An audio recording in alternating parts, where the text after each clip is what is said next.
4월 30일 법률방송 로투데이 시작하겠습니다. 지난해 우리나라 전체 2,304만 가구 중 반려동물 양육 가정은 638만 가구로 반려견과 반려묘는 총 860만 마리에 달하는 것으로 조사됐습니다. 지난주 발표된 농림축산식품부 2020년 동물 보호에 대한 국민의식 조사 결과인데요. 적어도 4집 걸러 1집 이상은 반려견이나 반려묘를 키우고 있다는 얘기인데 눈에 띄는 건 국민 2명 중 1명은 현재 동물학대 처벌 수준이 미약하다고 생각하는 여론조사 결과입니다. 그 실태와 대안에 대해 왕성민 기자가 취재했습니다. 검은 고양이 한 마리가 피를 흘리며 괴로워하고 있는 장면이 담긴 사진입니다. 앞다리엔 화살처럼 보이는 길쭉하고 뾰족한 물체가 꽂혀 있고 주변에는 다트도 널려 있습니다. 사진 속 고양이를 보면 잔뜩 겁을 먹어 두려운 표정이 역력합니다. 이 사진은 고양이 엠번방이라고 불리는 동물 학대 영상 공유 오픈 채팅방에 올라온 사진입니다. 이 채팅방엔 고양이를 통덫에 넣어두고 발길질을 하거나 심지어 고양이를 산채로 태워 죽이는 등 끔찍한 학대 영상들이 수두룩하게 올라와 있습니다. 동물을 사랑하는 사람으로서 너무 이렇게 단순하게 물건이나 자기 소유물로 치부하는 게 아니라 생명으로 치부. 해당 채팅방은 그곳에는 악마들이 있었다며 엄중한 수사와 처벌을 요구하는 청와대 국민청원이 올라오면서 공분을 자아냈습니다.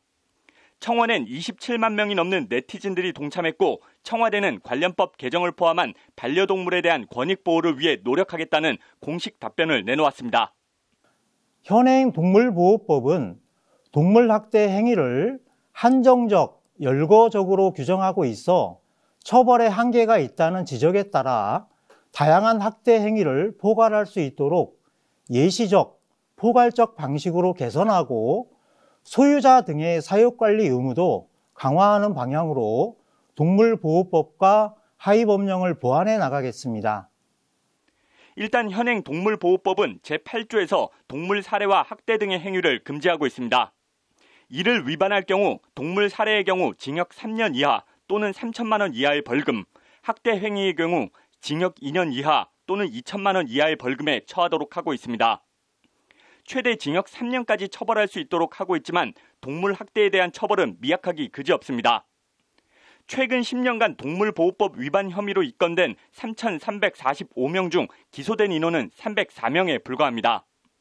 동물 학대로 수사기관 조사를 받은 사람 가운데 기소되는 사람은 10명 중 1명 정도밖에는 안 된다는 얘기입니다. 그마저도 실형을 받은 사례는 단 10명에 불과합니다.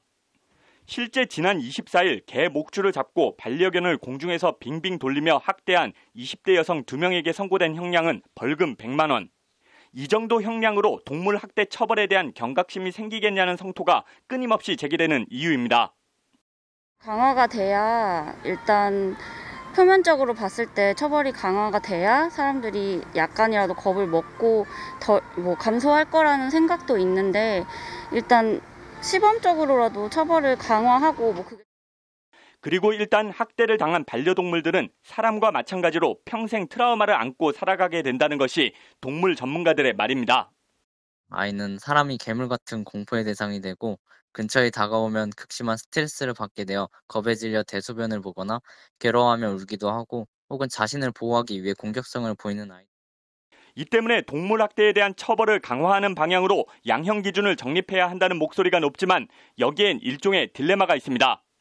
양형 기준이라는 게 기존에 축적된 판결 형량을 토대로 세워지다 보니 처벌 강화가 아닌 기존 솜방망이 처벌을 인정하는 양형 기준이 정립될 수 있다는 지적입니다.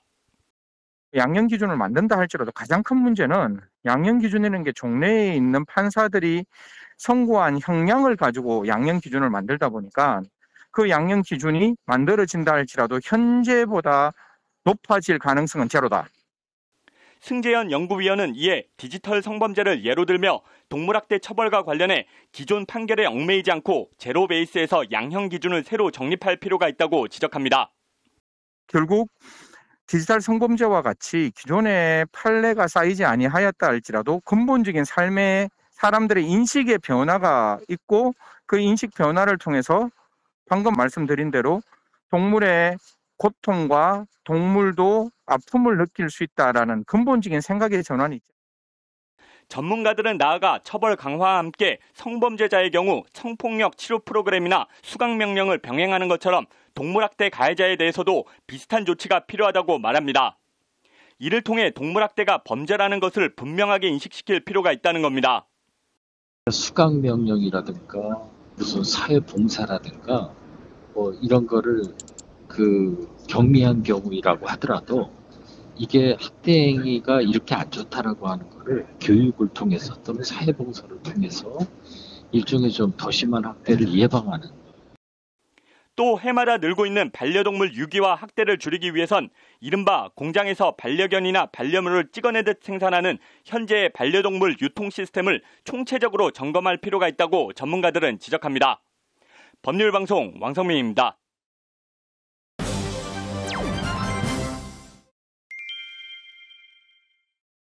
네, 가습기 살균제 유해성과 관련해 법원에 유리한 허위 보고서를 써준 혐의로 기소된 서울대 교수가 보고서 조작 혐의에 대해 대법원에서 무죄를 확정받았습니다.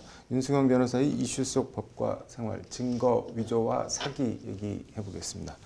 네, 서울대 수의대 조모 교수라고 하는데 일단 받는 혐의들이 어떤 건가요? 예, 그 조 교수가 받는 혐의는 세 가지입니다. 네. 그 조 교수는 2011년부터 12년까지 네. 옥시 측의 부탁을 받고 데이터를 임의로 가공하거나 네. 살균제 성분 유해성을 드러내는 실험 내용을 누락한 채로 그 가습기 살균제와 폐손상 사이의 인과관계가 명확하지 않다라는 취지의 보고서를 네. 써줬던 것과 관련해서 증거 위조 혐의가 적용이 됐습니다. 네.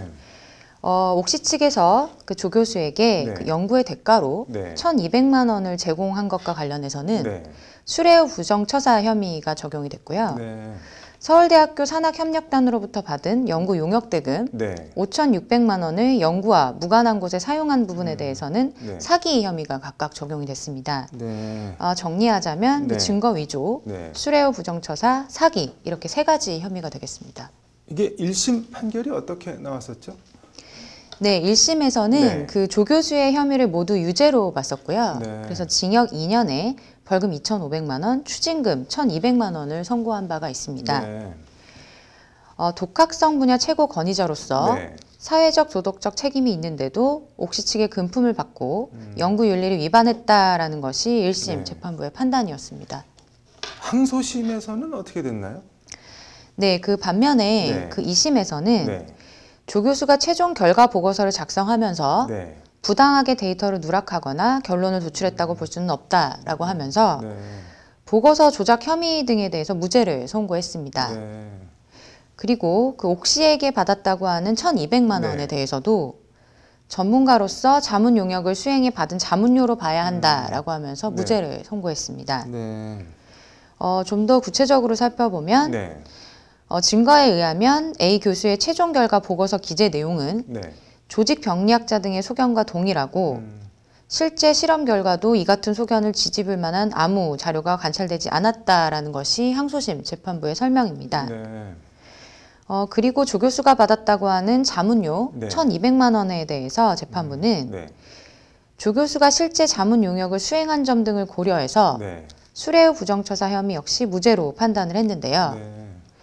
자문료를 소득으로 신고하고 소득세를 납부한 점 등도 감안했다라고 판단 이유를 설명을 했습니다. 네. 그렇지만 그 서울대 산학협력단 연구비 중에 네. 5,600만 원을 빼돌린 사기 혐의는 네. 1심과 마찬가지로 유죄로 판단해서 네. 징역 1년에 집행유예 2년을 선고했습니다. 네. 이에 대해서 재판부는 네. 연구비 소유자는 서울대 산학협력단인 만큼 네. 조 교수가 연구비를 연구실 기자재 등의 구입 명목으로 사용했다고 하더라도 네. 유죄로 판단된다라는 것이 재판부의 판시 내용입니다. 어제 대법원 판결이 나왔는데 항소심 판결 그대로 확정한 거죠? 네, 맞습니다. 네. 그 대법원 3부 네. 그 주심 노태학 판사는 네.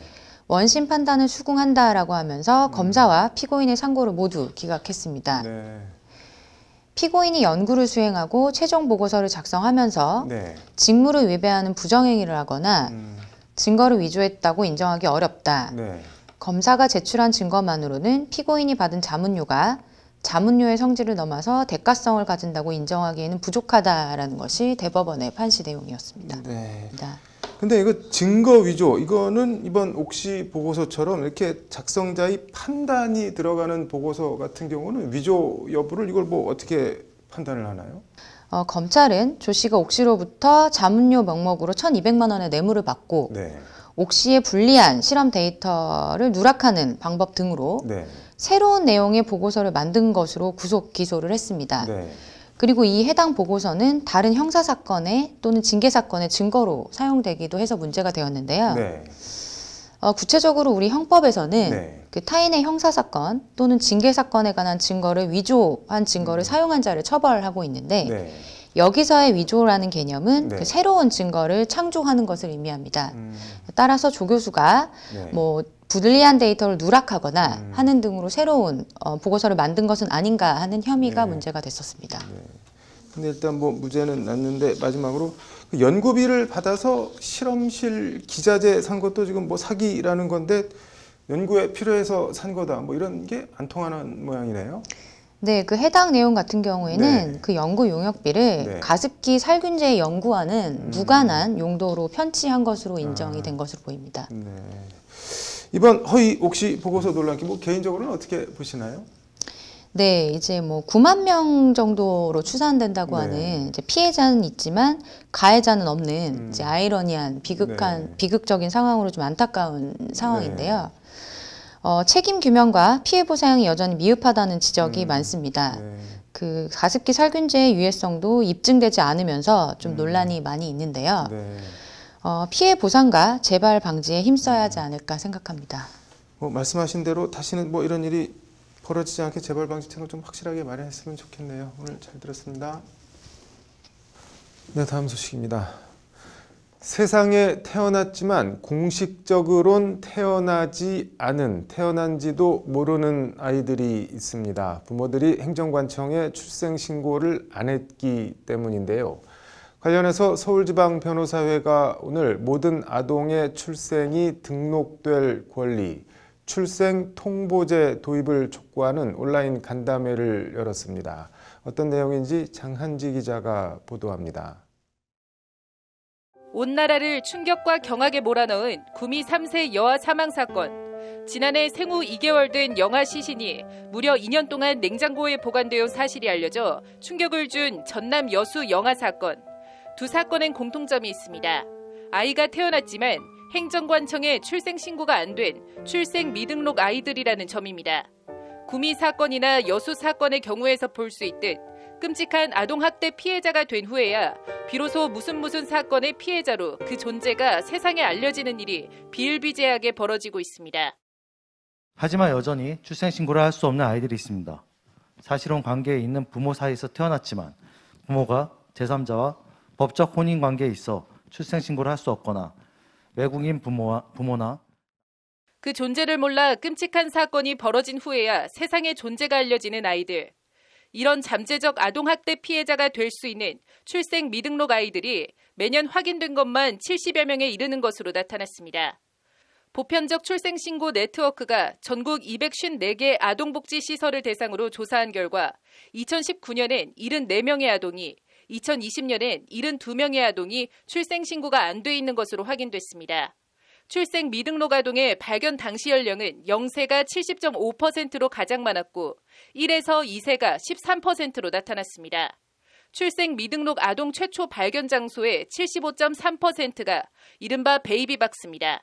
쉽게 말해 낳기는 낳았는데 그냥 버리는 겁니다.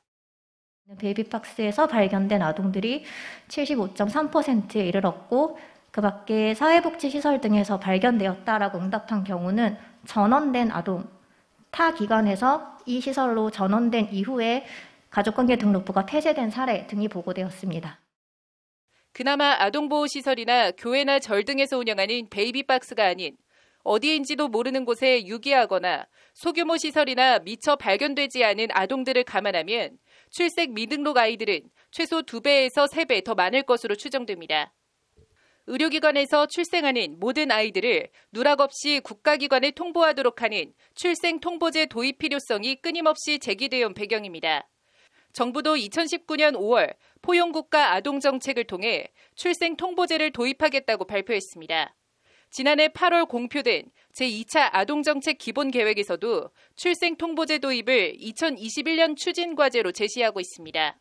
하지만 정부 차원의 구체적인 시행계획은 찾아보기 어렵고 출생 미등록 아이들은 여전히 정확한 실태 파악도 안 되는 가운데 보호와 복지 사각지대에 놓여 있는 게 여전한 현실입니다. 출생 미등록 아동에게 어떤 점이 어렵나요? 라고 하는 저의 질문에 대한민국 국민으로 태어났으나 태어난 날로부터 국민으로 인정받지 못한다는 것, 그 자체가 어려운 것 아닐까요? 국적도 이름도 없이 그냥 세상에 던져지는 거니까요. 라고 대답해 주셨습니다. 아동인권센터 관계자는 법률방송과의 통화에서 출생하는 아이의 약 99.5%는 의료기관에서 태어난다며 출생통보제가 도입되면 적어도 그 존재도 몰라 방치되고 학대되는 아동들을 크게 줄일 수 있다고 강조했습니다. 정부와 국회 모두 신용이나 공연불이 아닌 출생통보제 도입을 위한 적극적인 움직임이 필요해 보입니다. 법률방송 장하지입니다. 네, 이어서 법조계 소식 전해드리겠습니다. 거래된 땅속에서 매도인과 매수인 모두 미처 알지 못한 건축 폐기물이 발견됐다면 매도인이 처리 비용을 부담해야 한다는 대법원 판결이 나왔습니다. 대법원은 토지 매수인에게 어떠한 과실 책임도 묻기 어렵다며 매도인이 책임져야 한다고 판결했습니다. 회사 모르게 6년간 19억 5천만 원 상당의 모바일 상품권을 발행한 혐의로 재판에 넘겨진 유명 식품회사 직원에게 1심에서 징역 3년 실형이 선고됐습니다. 이 직원은 몰래 발행한 모바일 상품권을 할인 판매해 현금을 챙긴 것으로 조사됐습니다. 아파트 단지 내 도로를 2m가량 음주운전한 회사원이 1심에서 벌금 1,500만 원을 선고받았습니다. 법원 관계자는 아파트 단지 내 음주운전 역시 해선 안 된다고 당부했습니다. 올해 로스쿨을 졸업하고 변시에 합격한 법조인 89명이 각급 법원 재판연구원으로 임용됩니다. 대법원은 신임 재판연구원 89명이 다음 달 3일부터 고등법원과 특허법원, 전국지방법원에서 일하게 된다고 밝혔습니다.